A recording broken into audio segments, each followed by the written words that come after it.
Johnny Tremaine, Chapter 11, Section 5.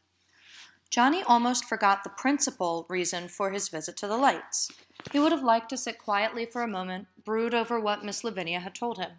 Now was not the time to brood. Scylla and Mrs. Bessie came back together. He told them he must have Pumpkin's uniform. Mrs. Bessie said he was not to think of such a thing.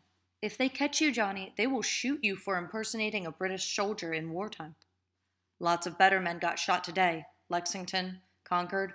The British are sending boats back and forth tonight, taking off their men from Charlestown. I can sneak along over with them. No, I forbid you, Johnny. You're going to stay right here and help Scylla and me look after this house. I've got to go. Who's going to look out for the light horses if you walk out on us? General Gage has given his word no person or horse or any household gear will be touched, but we need a man to mind the stable. Johnny had an idea. Scylla, there is a thing you can do for me. What? Go to the Afric Queen and get my goblin. Take him up here and turn him out to pasture with the light horses. I guess he won't mind being a Tory for a while. Can I ride him? Yes, if you don't mind falling off. I don't mind. She looked excited and pleased. Mrs. Bessie shook her head. And who's to care for the animals? You adding your goblin makes things worse, not better, for us two women folk. The coachman's going with the lights? Of course. He's English-born. Look here, Mr. Lorne, the printer. He's not what you'd call a coachman, but he was reared on a farm, and he's in trouble. British haven't arrested him yet? He hid in a feather bed, but he can't stay there until we've driven the British out of Boston. Couldn't he and his wife and child move up here into the coachman's quarters, and you sort of act as though he had always worked here? Of course they could. I'd be proud to have them.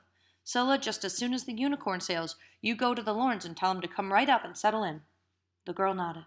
Johnny said, if he can get his little press to working again, I think he might like to bring that with him. Go on with his sedition, as they call it. He just about has to print. We can hide his press, too. Nobody would dare hunt here for sedition, not after what Gage promised. He'll be a very happy man. And now I've got to go. So where's the uniform of Pumpkin's? I hid it under my bed. I'll fetch it down. Mrs. Bessie shook her head, but she wasn't going to argue anymore. How old are you, Johnny? She asked. 16. And what's that? A boy or a man? He laughed. A boy in time of peace and a man in time of war. Now I want you to hold that one in your brain because, boy, if there's ever been a good essay topic, it's right there, that line. A boy in time of peace and a man in time of war.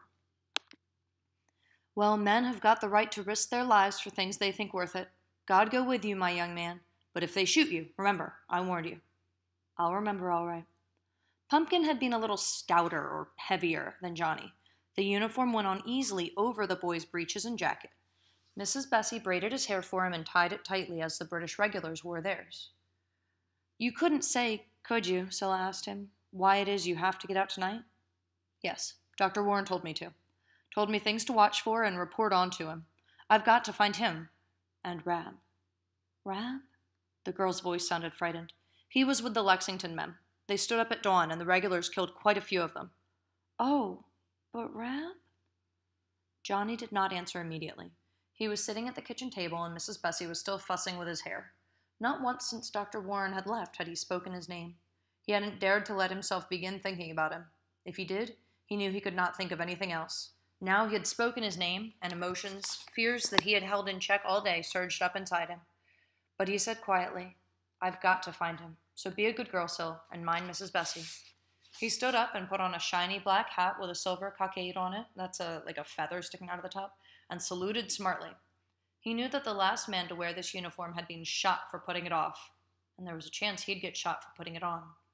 The scarlet tunic, with its pale blue facings, the white cross bands on his chest, the white breeches, made him feel like a different person. Now he was a private of the King's Own. He felt confident and happy. And Rab?